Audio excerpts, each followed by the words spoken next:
Në një pasdite që dukej krejt e zakonshme, atmosfera mes gocave ndryshoi papritmas.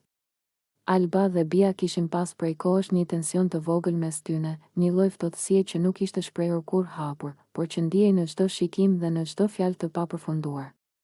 Askush nuk e mendonte se ajo ditë do të shndërrohej në një përplasje të fortë, ku fjalët do të merrnin peshë më të madhe se çdo veprim tjetër. Gjithçka nisi kur Alba, me një veprim të shpejtë dhe të pamenduar mirë, i hodhi tymin në sy Bias. Ishte një gjest provokues, i mbushur me nerv dhe inat të mbledhur prej kohësh. Bia u step për një çast, e befasuar jo vetëm nga tymi që i hyri në sy, por sidomos nga guximi i Albës për me shku kaq larg. Ajo u kthye menjëherë nga Alba, me syt që i digjnin jo vetëm prej tymit, por edhe prej mllefit. A je e sigurt që po bën këtë gjë? I tha Bia, me një ton që përzihej mes paralajmërimit dhe zhgënjimit. Ishte pyetje që nuk kërkonte veç përgjigje, por edhe një ndalesë, një mundësi për me u tërheq para se situata të përshkallëzohej. Alba nuk hezitoi.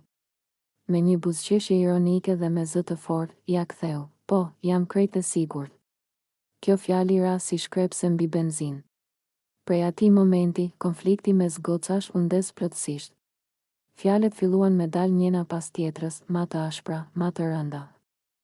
Secila tue u mundu me tregu se kush kishte të drejtë dhe kush ishte më e fortë. Ofendimet nisën fillimisht si thumbime të vogla, por shpejt u kthyn në akuza të drejtë për drejta.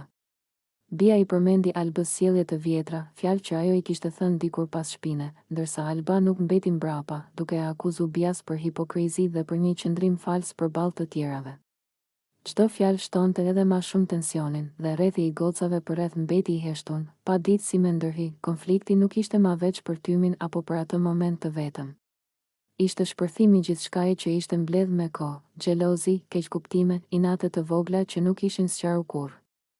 Secila ndihej e sul.